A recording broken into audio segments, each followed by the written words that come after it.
Okay, we are transmitting 40,000 miles above the Black Arc.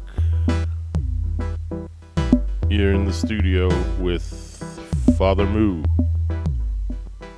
and the Nord Micro Modular Dub Station. Just want to say a lot of thanks to the chat. I took such a long break and all my YouTube subscribers stuck around, but the views dropped off to way less. And that's on me. That's on me. Sometimes you gotta burn down the Black Arc if you get that reference. But what I'm saying here is it's real nice to see people come back. We hit, I think, 250 views on the Tricknology dub, the first Nord Micro Modular stream in a while. So I just want to say thanks to the people who watched. Appreciate it a lot. Sometimes you just need a boost of support, and then if even some of your other videos don't really, hit the same numbers, it's fine, because some of them are getting through. You know what I mean? You know there's something on the end of that, on the end of the line. So thanks for that. And I want to say shout out to @electronic exposure. I pronounced it wrong. But thanks to him, he went and did a stream with his Nord Modular, which actually used to belong to me. I sold him mine secondhand, which was a mistake. I mean, for me, not for him. It was very smart for him. I just wish I'd kept it. But I'm happy with what I got. I mean, I can only dub so much, and as I've said many times here, and I do honestly believe, sometimes the limitations are an advantage, not a disadvantage. You could certainly dub a lot more with a full G1 rack than a single micro modular, but sometimes you want to keep it minimal, you know what I mean? That has its own advantage. But yeah, we're back again today, and you can hear the synth is running and the zoom pedal is running. Before I started the stream, I actually spent a while setting up the zoom and getting the sounds dialed in that I want. That's takes a bit more work than you might expect, but it's definitely worth it. So without further ado, we're going to dive in and make another dub patch today. You ready for that? I hope you're ready, because here we go.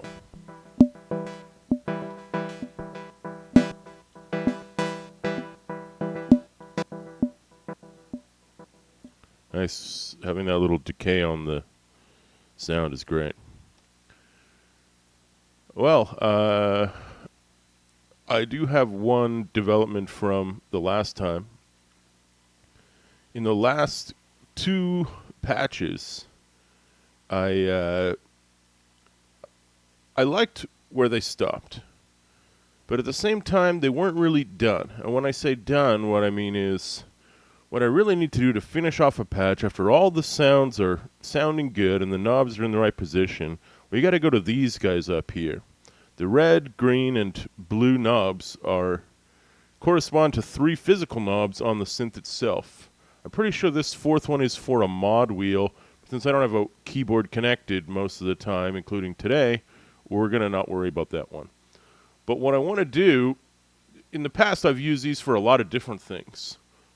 But with the dub patches, I have a more clear goal, at least compared to before.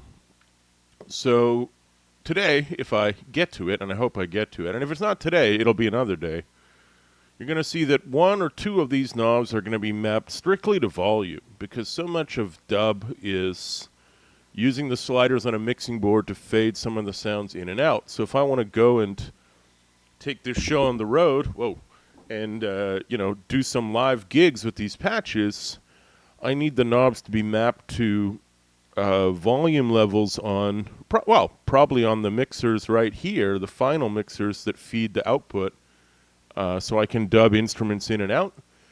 And the third knob will probably be to modulate multiple parameters, like filter settings or maybe effect settings, and we'll see where that takes us, but I would also say we only have 3 knobs, so it might, in some of the patches it'll be 2 for volume, 1 for modulation. And the other ones it might be 1 for volume, 1 for modulation, and 1 for both. But I guess we'll just see that play out in its own terms.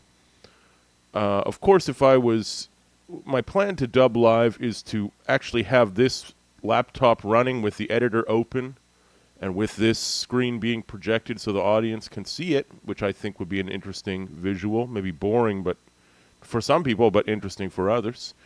And if I can do that, I can just, grab volume levels and dub them in and out, sure.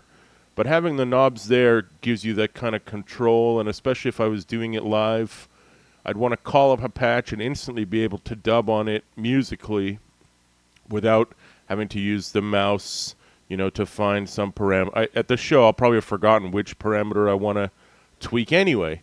This is really like a cheat sheet or like notes. It says, if you grab this knob and twist it, you're going to affect the sound in a useful way. So I'm starting off today. I'm going to skip the compressor today, at least to start. If we get to the end of the patch and we have the processing power, we'll probably use it. But I'm going to start with just 2 mixers, and I know today that one thing I want to explore is a phaser. There's the phaser. At 12%, it's got to be one of the most expensive modules. But for dub, I think it's a crucial part of the sound. Probably only delay and reverb are more important. In fact, I experimented with putting a reverb after the delay in the Zoom today, but I ended up not using it because I didn't get it sounding the way I wanted to. And I've actually switched the Zoom patch. If you're a Zoom multi-stomp MS-70CDR owner, this one is called Carbon Delay, and it's the only effect in the chain. So you heard it already on the previous patch. But yeah, phaser is incredibly important. You can hear it in Lee Perry's stuff. You can hear it in King Tubby's stuff. And you can also hear, well, they probably built their own. You can also hear it in Fluxion. Now, Fluxion is a cool guy. I talked about him before.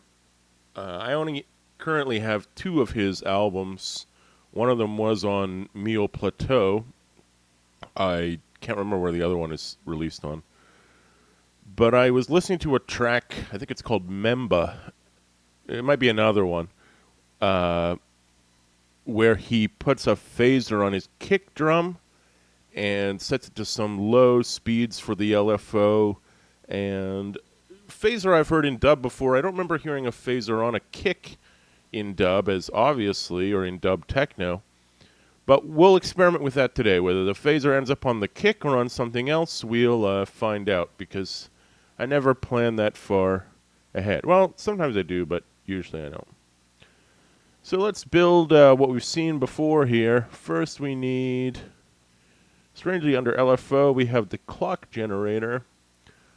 I was thinking of making a techno song like his today, but instead I think I want to do something nice and slow. So let's run it down to, say, 74 BPM. Oh, I know another thing I wanted to do today is I want to do 2 different synth steps. I think both of them are going to be 2 oscillator sounds instead of 3 oscillator sounds, because it gets expensive. So why don't we start with 1? Well, we're probably going to use, we almost end up using 2 all the time. So let's create 2. I almost reached out to try and drag and drop one of these by holding control, but my keyboard is too far away. So I'm just going to make a second one. I think, again, I really liked when the patch you heard at the start, once we switched the second sequencer to 18 or 20 steps instead of 16, it really achieved what I was trying to go for. And again, that is definitely a Fluxion idea that he didn't invent it, but I rather consciously stole it from him. Damn, how do I get the is it this? I think it's this. Come on, buddy. And start. There we go. Now you can see the green lights moving at the same speed. That's what they're supposed to do. Great. Good job. Yeah.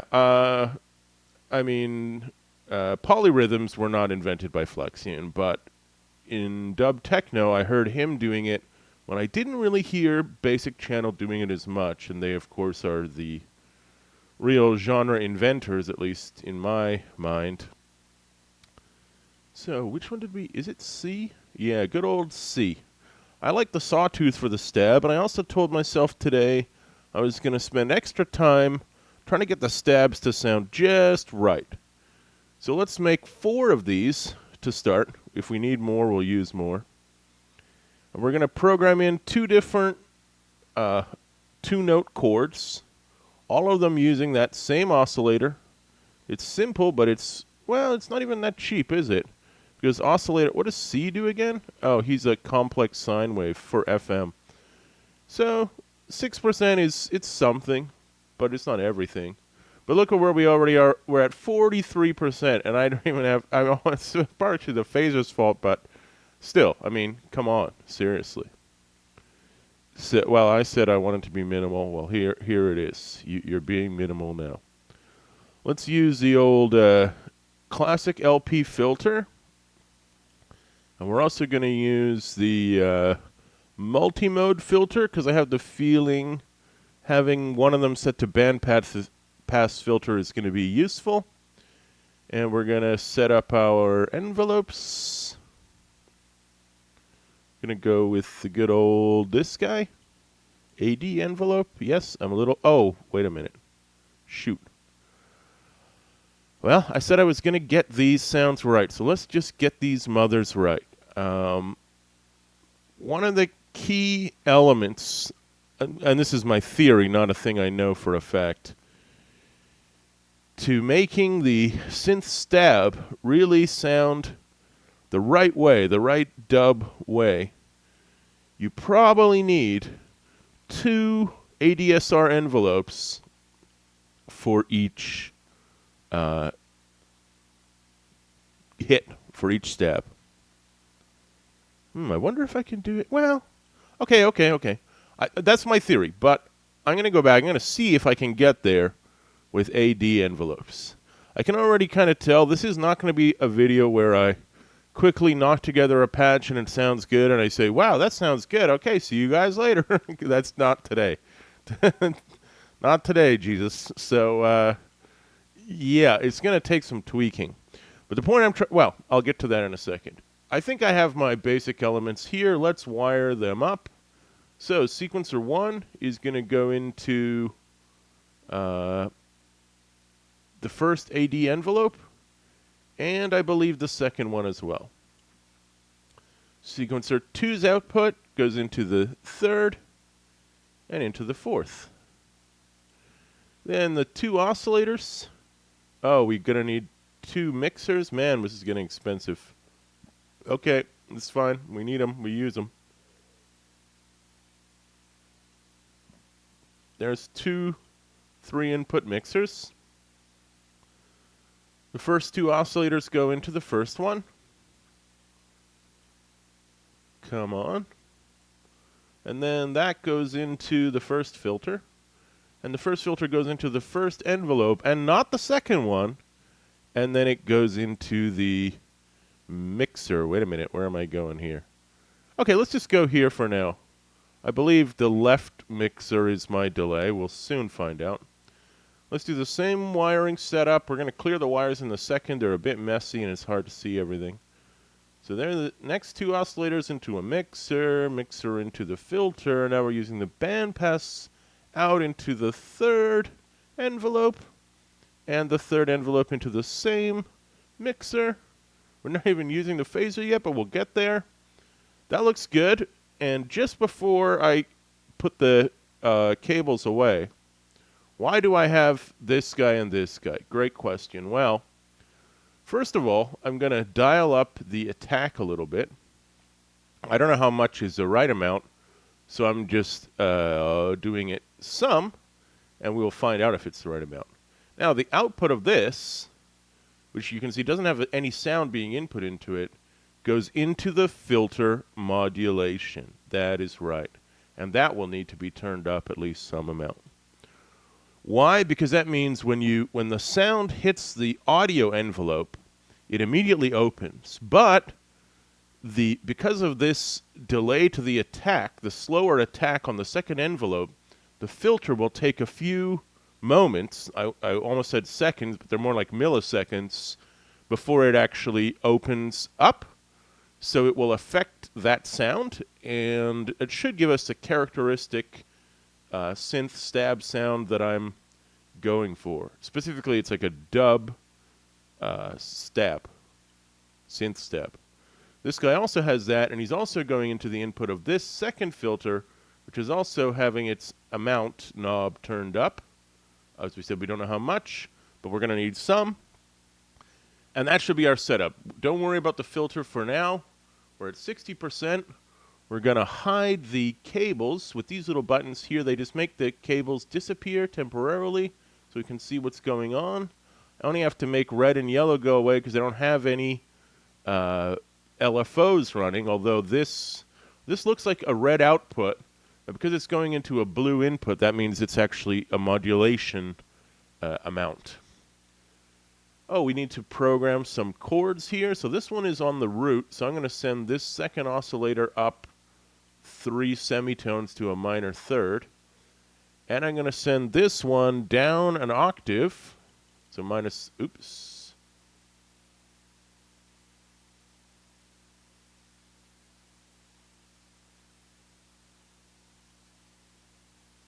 That one's at minus 12. And this one, I believe, will be at minus 5. So this will be a fifth, and this will be a perfect fifth and a minor third, both in E minor. Yep. That should help you visualize it.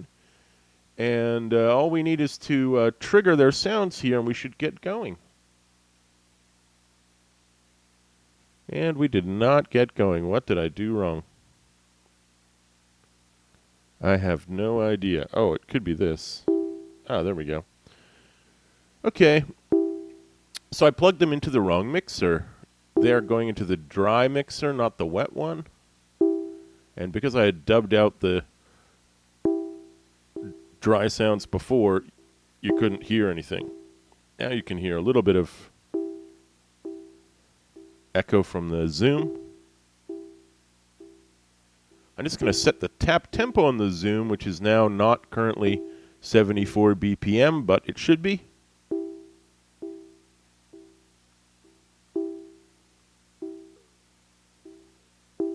Okay, I got it to 73. So I'm just, to make my life easier. Oh, wait, no, you got to be kidding me.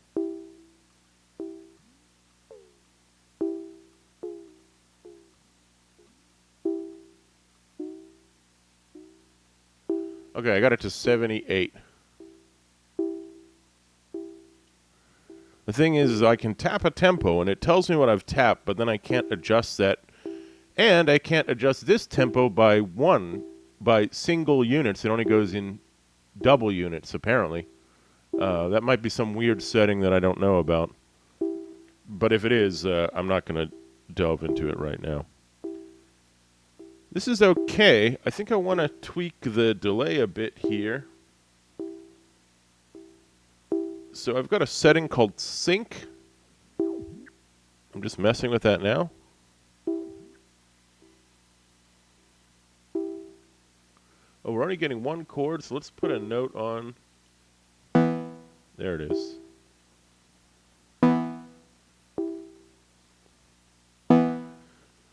Even to me, this is pretty mega boring right now, so I think I'm going to kill some of my remaining processing power and make a drum so we can have something to sort of follow here. Now, something is obviously wrong.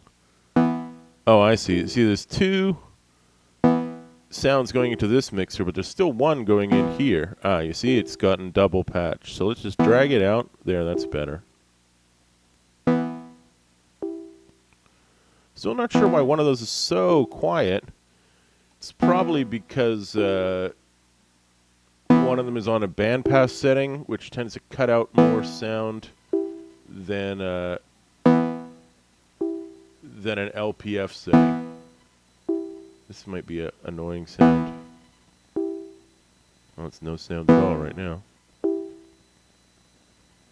Oh, we have to turn it up.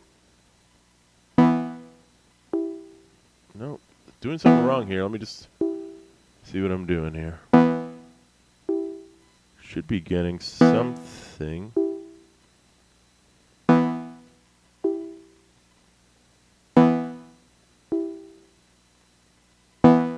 See, I'm seeing this trigger go in. Oh, it's because I have no preset at all. That's why.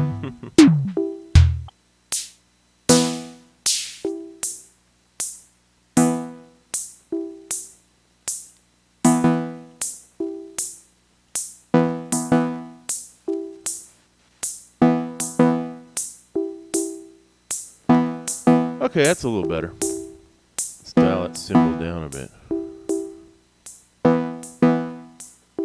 Okay, this isn't the most awesome sound I've ever made, but let's work on it a bit. Let's make those cables go away again. Am I actually overdriving my output? I don't think so. It's this guy who's louder, the second one, I think. There we go.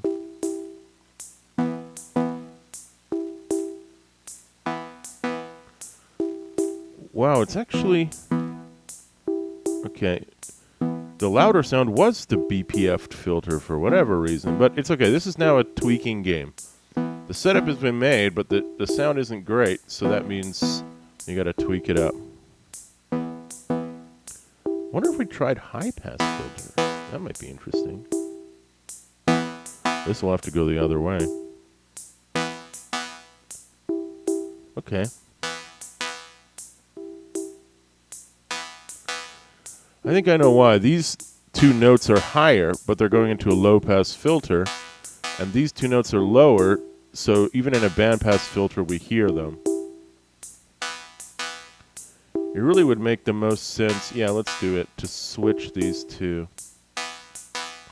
This will only switch their physical positions, but it's fine. Let's take this out, send this one to here, and this is now empty, so it must go in here. Nice.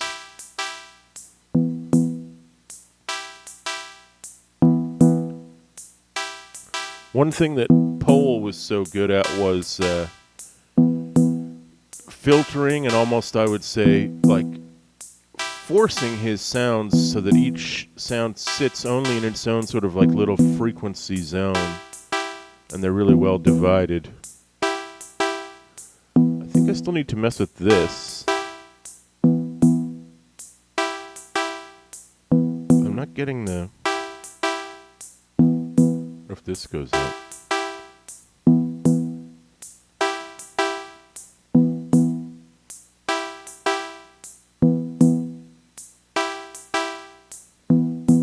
Still not...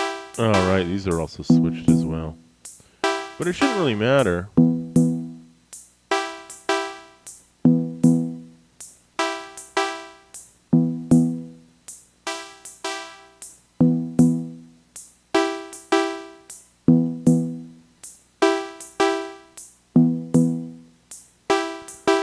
This is a bit frustrating, really. It's supposed to be sounding better than this now. I'm going to try the other attack, but I don't think that'll give me what I want. Hey, it almost did. Okay.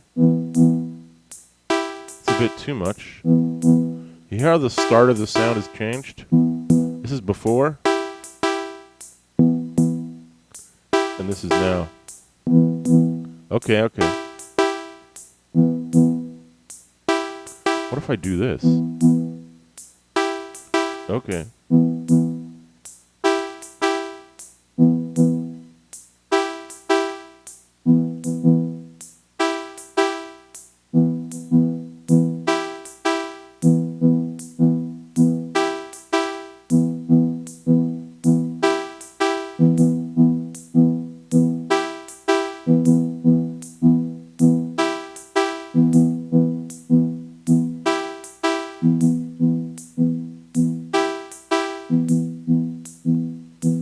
Sort of feel like dropping in the other drum here.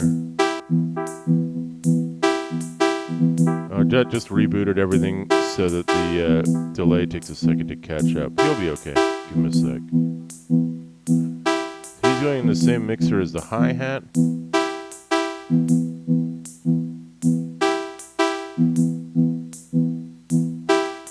There we go.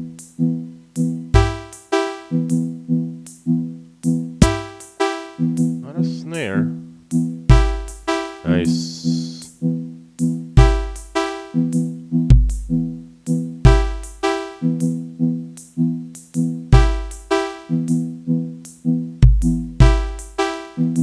Okay. Since I said I'd do it, I think I'm going to do it now. I'm moving the output of the mixer to the phaser and then feed the mixer output into the phaser input. So there's an internal LFO here, which is good because I don't have to spend more processing power on it. It's going way too fast. We want something really slow so that the kick and the hat just sort of slowly cycle through this weirdness. Our phaser also has these great 2 CV inputs, which I'm going to make use of. I want this will be fun. So there's 2 LFO slaves. No emails, please. Set them to nice and slow and let them sweep the spread and the center frequency. I don't think they need to sweep it too much. Even a little bit is fine. Maybe we'll just do this. The other one. This is just the drum. You can certainly hear the phaser on the hat, as the hat moves a bit more. And again, I think I know what these do. The little screen here shows you the spread. It means where the phase bands are removing sound from the system, but of course, you can't see what the CV is doing to it, so really this spread is kind of drifting to the left and the right, which again gives it more motion. And by switching this in a frequency, you get even more of that. Plus this.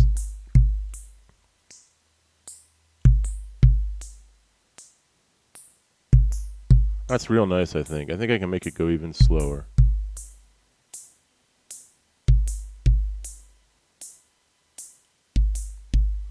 Now you can hear it in the kick drum, right? It's not really in the low element of the kick drum as much as the high element. Let's bring the chords back in.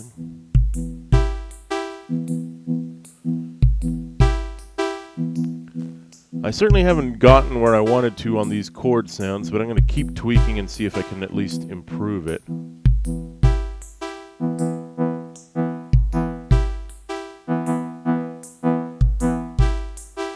And I remember I've screwed up all my sounds here, so. Okay, the phaser just went too far. So I'm reducing this depth because the kick drum almost like evaporated there.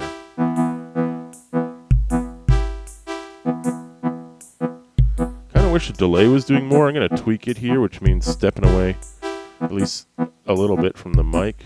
Okay, that's too short. Oh, that might actually have been it. So I was tweaking the attack, but if there isn't that much decay, you're not really going to hear much more than like a little click. Kind of like what I did there, mostly by accident, but that's the way we work. Let's take out some sounds.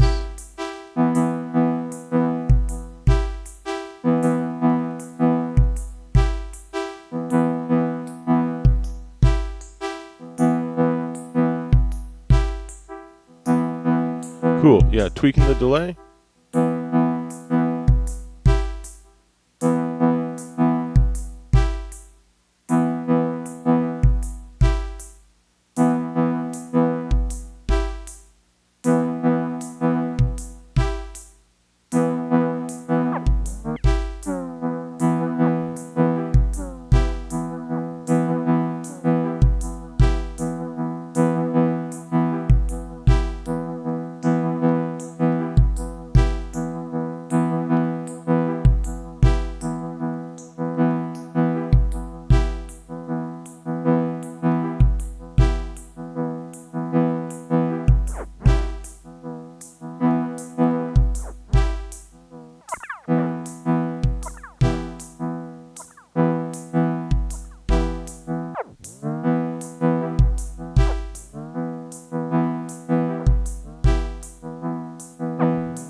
It's still not really getting where I wanted it to, but I don't know whether to blame it on the delay or blame it on the synths or blame it on myself. I thought about switching out the delay type in my pedal, but I don't really think it's his fault. What if I mess with the notes here?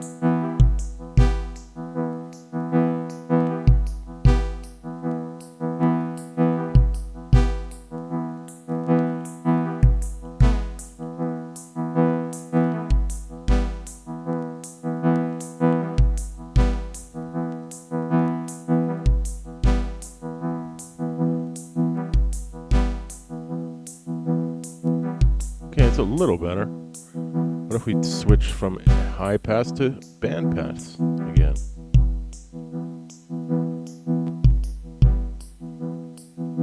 Well, now they sound very similar.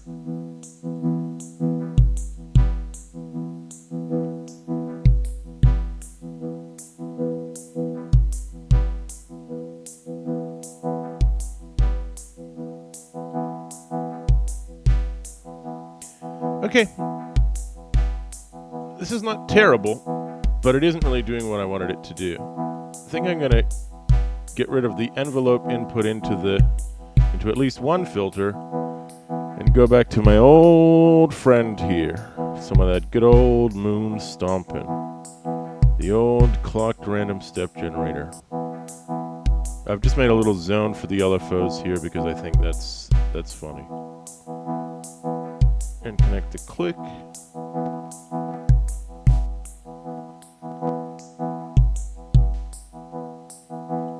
Actually, let's try that again. What if we connected to just 24 beats? Oh, that's too much. Now it just sounds like noise. Let's get rid of it. One of the reasons that we're not getting the sound we want is that there's only one hit, so you can't hear the filter change that much, so...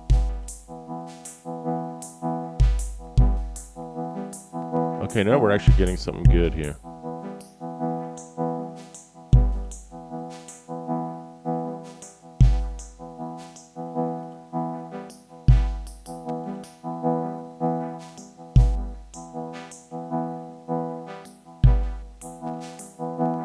This isn't what I planned to do, but let's put the symbol in the delay.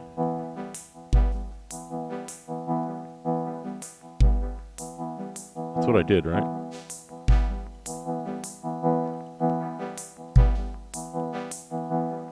I don't know why I can't hear it.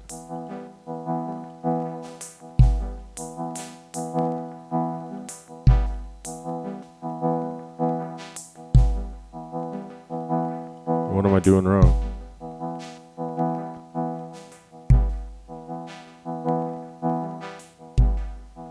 Okay, that didn't work. That's fine, that's fine. Not everything's gonna work. At least to my ear, I could hear the cymbal coming through, but I wasn't hearing it being delayed like the chords are. Which I admit I don't know why. Ah, that sounds cool. This cymbal has a longer decay, so the phaser really has something to bite into here.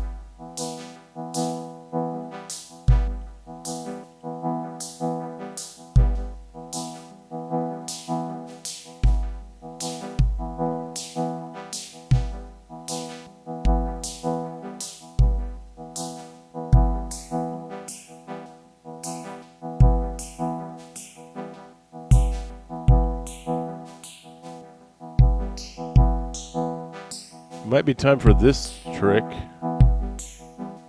Let's just reset this guy here for a sec.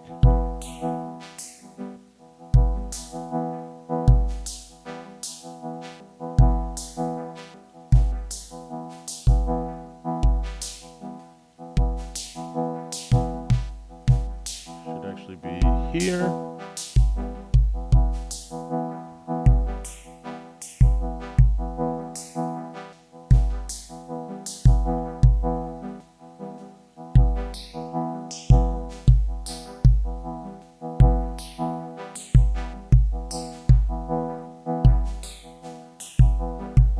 Great. So we got the drums running on a 5/4 loop and the chords on a 4/4, which is exactly what I did in the last patch, although I think I started at 5/4 and ended up with 5.5, 4.5/4, or 9/8, whatever, I don't even care. But we're getting pretty close to this sounding how I hoped. I notice I haven't made the white noise generator. How long have we even been going here? Well, the good thing is I haven't dropped any frames, but this is certainly not a short stream. 36 minutes, that's not crazy. I can do a bit more. I'm going to do a bit more. So we have no compressor.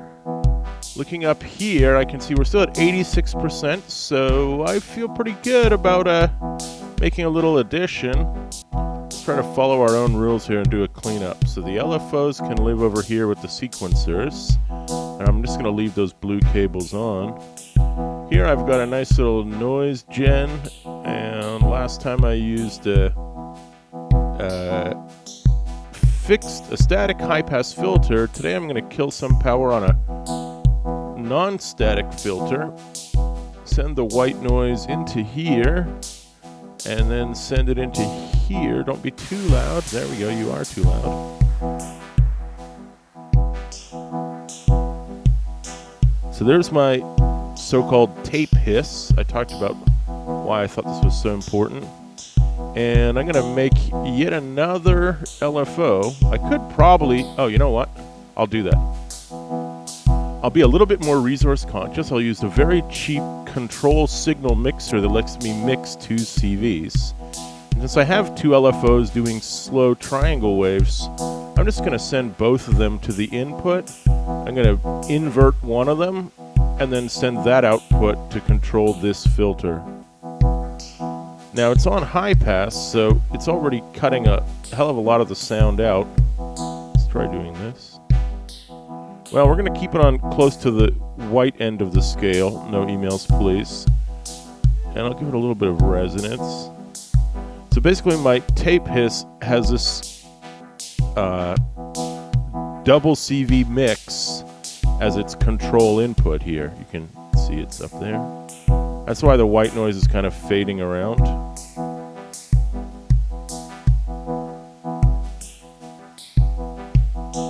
Now it's quite present. See if it goes away, hopefully.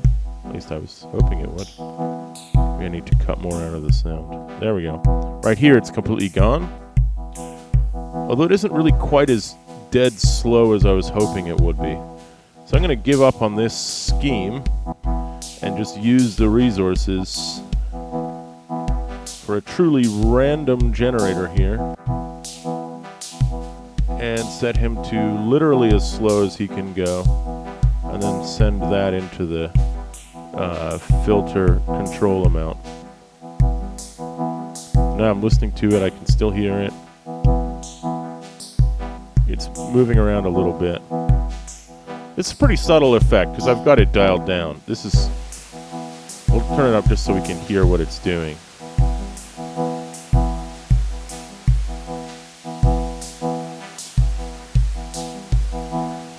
Still not quite doing that much. Maybe I set that LFO to 2 bloody slow.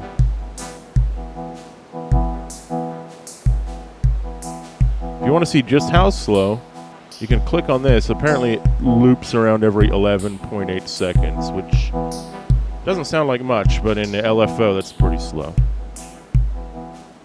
Okay, I can hear it. It's a lot duller now.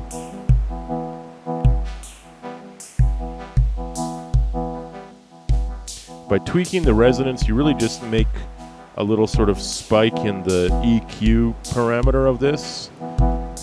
And again, this isn't being modulated, but the frequency is, so the position of the spike moves around.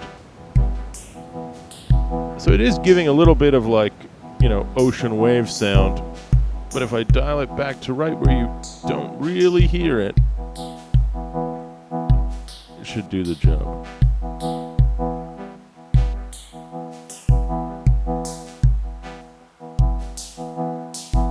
I'm gonna mess with this sequencer a bit.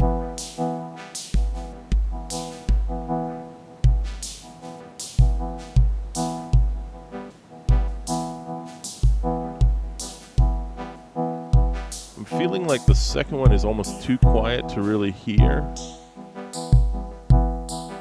So that's now this one. So let's mess with him a bit more.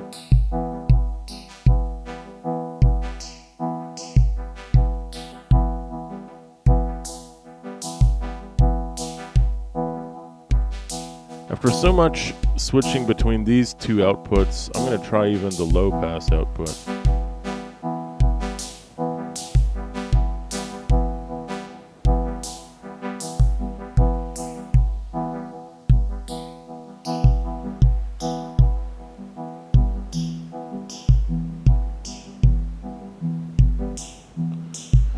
This is pretty good. I still kind of can't hear them. I want to turn off the noise for a sec. God, there's so much noise in my circuit just from my mics and my cheap-ass mixer, but whatever. It's just free tape hiss, I guess. I like it, but it's just being a bit overwhelmed by the drums and the two different drums.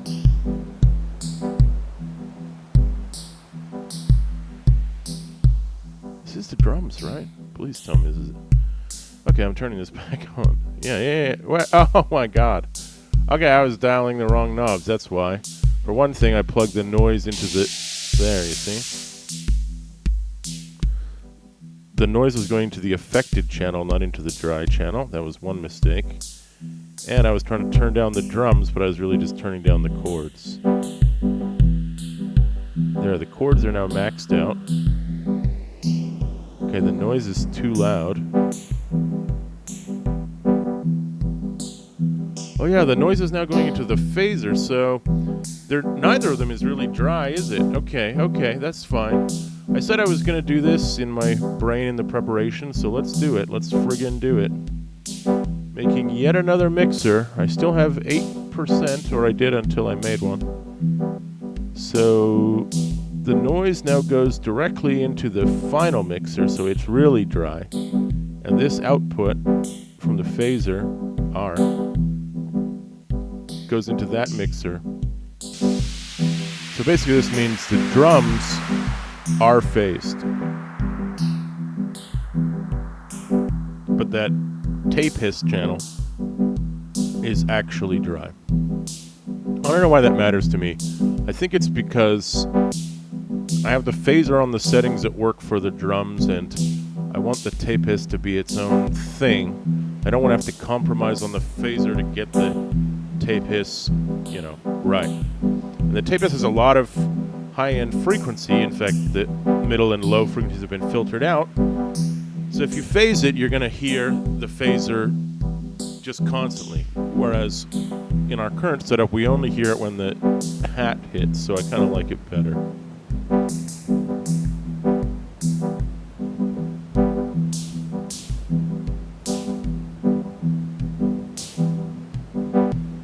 The cymbal itself is still a little too loud.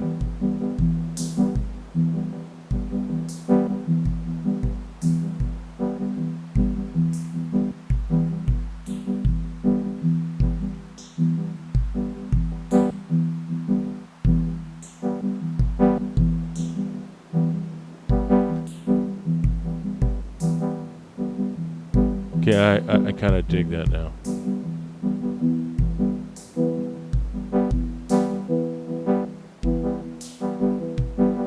I like how this knob sounds when I tweak it, so since we're getting close to the end, let's map it. So to map it, I turn it about as far left as I want it to go. And now holding control on my keyboard, I drag it to the right and open it up a bit.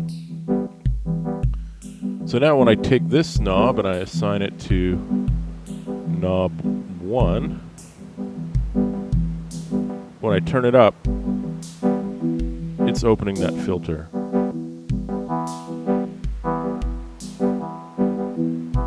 Which is what I wanted it to do. I think I'm just going to use this one. Here we go. Knob 2. is going to assign to this, which is the two drums but not the tape hiss. So I'm going to... You know what? I'm just going to assign this to knob 2. Well, that won't give... No, that won't work. So it's morph group 2, turned green. And now...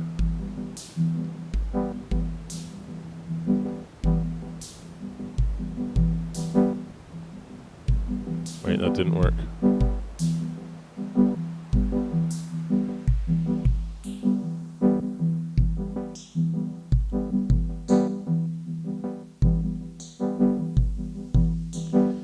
Good, and I did it in reverse. That means when I turn this up, it actually goes down. No, that didn't work at all because I can still hear that.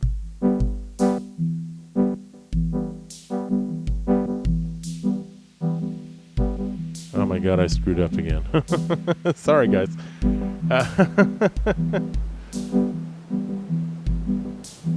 This is... Okay, yeah.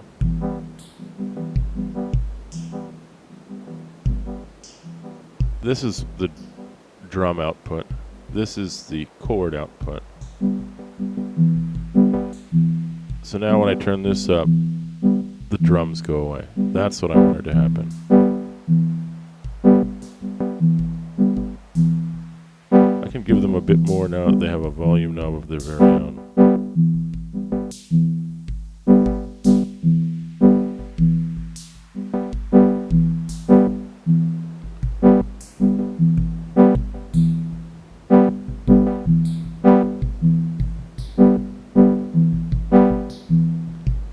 My chords are almost too loud now.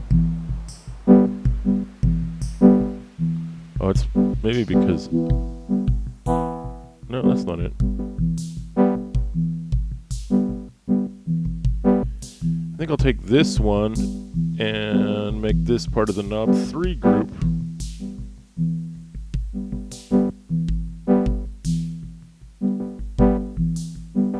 So knob 3.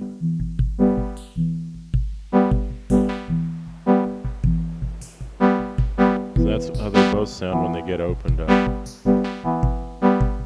It's pretty subtle, but it's more than nothing. And why don't I'm going to turn up the speed of the phaser and add that to the same knob group.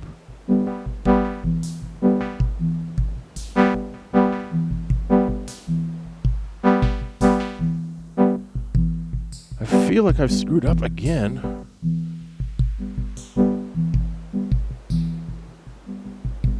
Oh, I know. God damn it. It's because I keep messing with my settings here. I was sending the drum mix to the effects channel.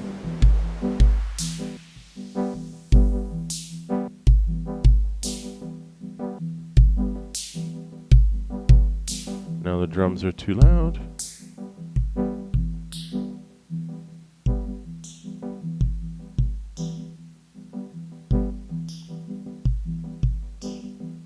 I think I'm going to need these up a bit.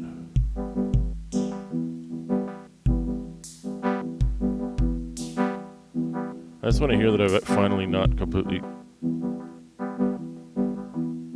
Yeah, that's definitely going into the delay.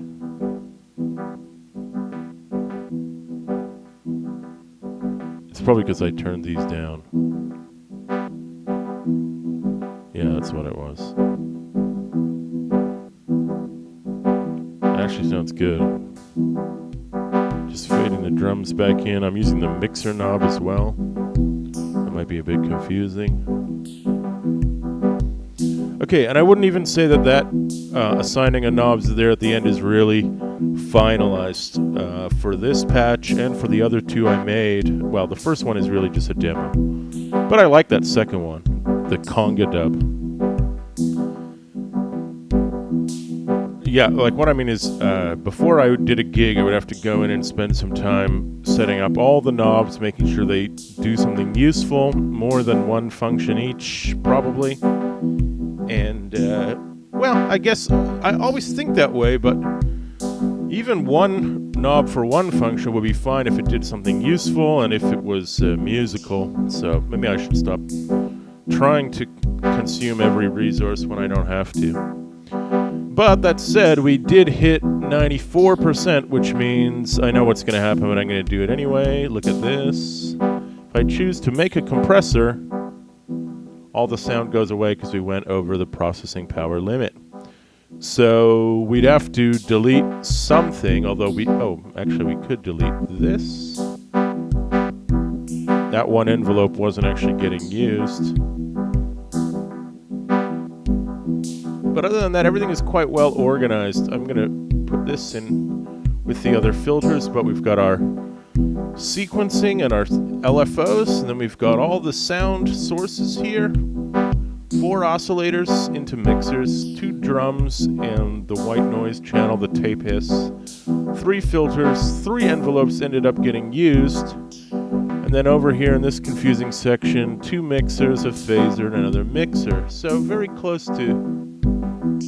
Did we actually buy enough processing power to make a compressor? I still don't think so. No, it's about 1% over. But I don't really think we need it. The compressor is a good thing to have. But I do think, even looking at the OBS output, we aren't hitting the red, so our volume levels are pretty good here. My OBS is using -6 dB on the audio input as a kind of final limiting option. But I have, volume knobs, and I could just turn stuff down. Really quite a nice sound from my point of view. The last thing I was thinking about doing, I think I'm going to leave it, is running this up. Well, let's just try it for fun. Run this up to 22 steps.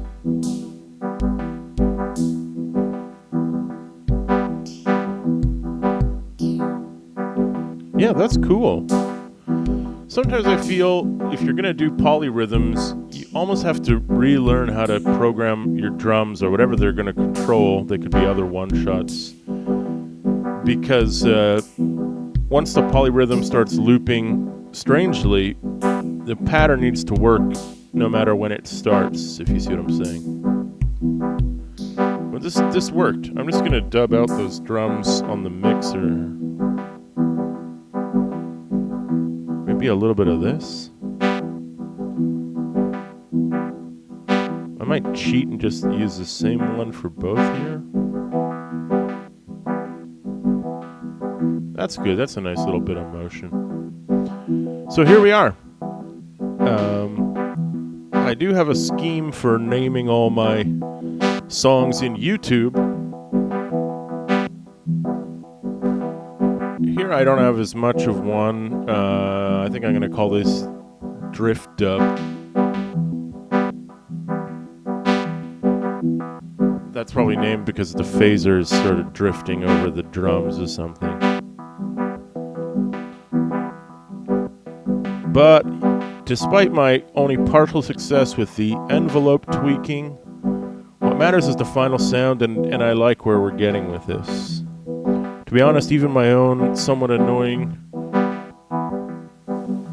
this involuntary white noise from my mixer and my mic, I mean, it is what it is, and that's where the real tape hiss came from, so I should be able to live with it. I can live with it. That's a little Cisco reference for you DS9 fans. Anyway, Father Moo about to sign off here. Thank you again so much to everybody who tunes into these streams. I kind of won't stop doing either this or the physical synth stuff that I do some of the time because I like both of them. And if people want to watch more of one and less of the other, that's okay. That's the way it goes. And I will try to sort of break them up and, alternate a bit to give the channel some variety. I'm throwing in some shorts and some image posts just so I don't spam my friends too much with my content. I mean my, social friends, not my parasocial friends. Y'all are my parasocial buddies out there. Good job. And, all I really want to say is really appreciate anyone who's listening to this stuff. You probably saw that Bad Gear episode where he's poking fun at the old modular system. And this is now, I'm pretty sure I bought mine in 2003, which was 23 years ago. Still going strong. Aside from one slightly off-kilter volume knob, it works just fine. So, yeah, God bless the hardware that works for you, right? Instead of, as well as saving this, I gotta save this in the synth, which I've done now. So yeah, there'll be more of this coming up, and I appreciate your support so much. Feel free to throw down a comment if you like. I like to read them and see what people think. So yeah, more dub coming up. Father Moo out.